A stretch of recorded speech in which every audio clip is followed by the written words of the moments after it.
Hello বন্ধুরা, সবাই কেমন আছো? আশা করছি সবাই খুব ভালো আছো, আমিও ভালো আছি। তো চলো বন্ধুরা, আজকে আমি দুপুরে কি বানাচ্ছি চলো তোমাদের সঙ্গে শেয়ার করি। তো দেখো বন্ধুরা, আজকে আমি বানাচ্ছি কাতলা মাছের ঝোল লাউয়ের ডাঁটা দিয়ে। তো এখানে আমি মাছগুলো ধুয়ে করে নুন হলুদ মাখিয়ে নিয়েছি। আর এখানে লাউয়ের ডাঁটাগুলো ভালো করে ধুয়ে করে আমি কেটে করে রেখেছি।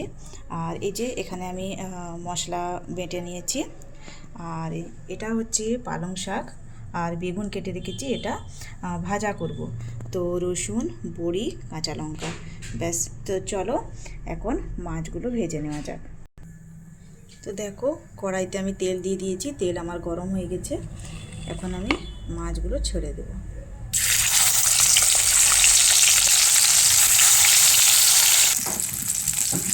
এই মাছগুলো ভাজা হয়ে গেছে, এগুলো এখন উঠিয়ে নেব, বাকি পরের মাছগুলো দিয়ে দেবো।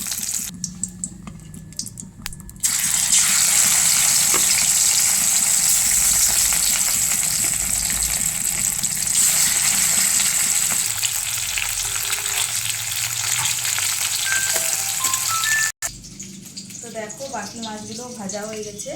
তো এগুলো এখন আমি তুলে নিচ্ছি।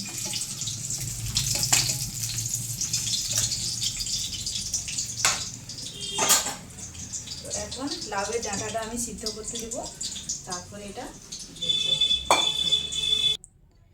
তো লাউয়ের ডাঁটাটা আমি এখন কুকারে দিয়ে দিয়েছি, নুন হলুদ অল্প জল দিয়ে এটা এখন আমি সিদ্ধ করে নেব।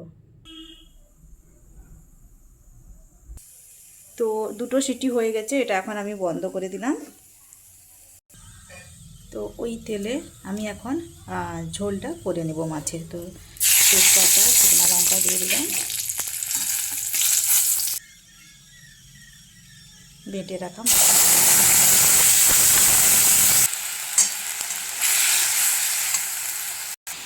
লাউয়ের ডাঁটাগুলো খুব ভালো মতন সিদ্ধ হয়ে গেছে, এটা এখন আমি বের করে নেব।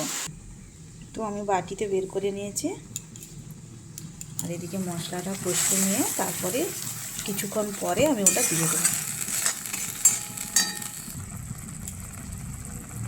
নুন দিয়ে দিলাম, হলুদ দিয়ে দিলাম, আর টমেটো কাটা আমি দিয়ে দিলাম।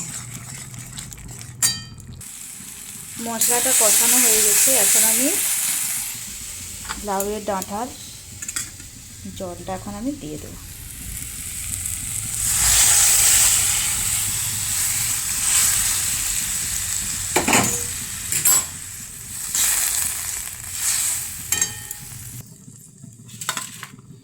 এখন ভেজে রাখা মাছগুলো আমি দিয়ে দিচ্ছি।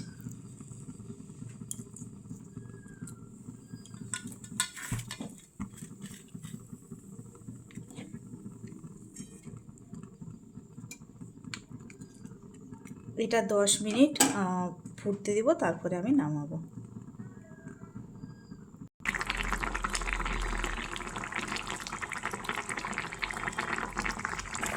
ঝোলটা ফুটে গেছে, তো এখন এটা আমি নামিয়ে নেব।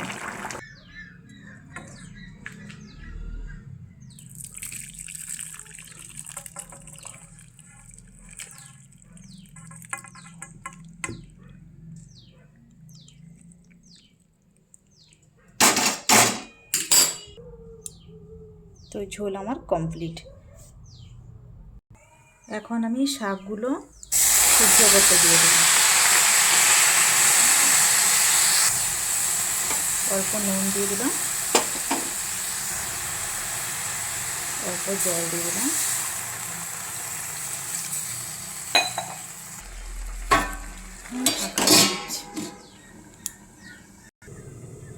তো বন্ধুরা, এখন আমি দেখে নেব শাকটা সিদ্ধ হয়েছে কিনা।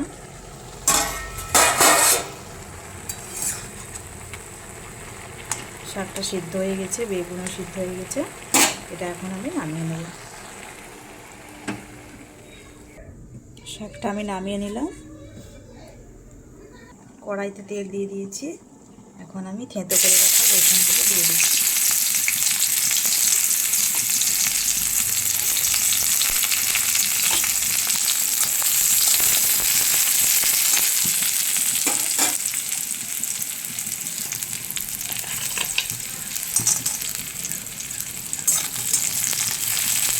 বড়িগুলোও দিয়ে দিলাম, এগুলো একসঙ্গে ভেজে নিচ্ছি লাল করে যখন ভাজা হয়ে যাবে তখন আমি শাকগুলো উপরে দিয়ে দেবো।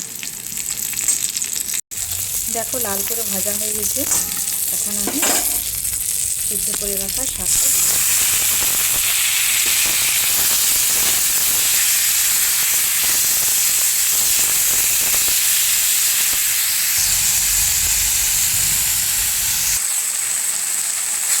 শাকটা ভাজা হয়ে গেছে, তো এখন আমি এটা তুলে নেব। তো শাকটা আমি তুলে নিয়েছি বন্ধুরা। তো কাতলা মাছের লাউয়ের ডাঁটা দিয়ে ঝোল আর পালং শাকের বড়ি দিয়ে বেগুন দিয়ে ভাজা। তো বন্ধুরা কেমন লাগলো রেসিপিটা অবশ্যই কমেন্ট করে জানাবে। সবাই খুব ভালো থেকো, সুস্থ থেকো, সাবধানে থেকো। চলো বাই সবাইকে।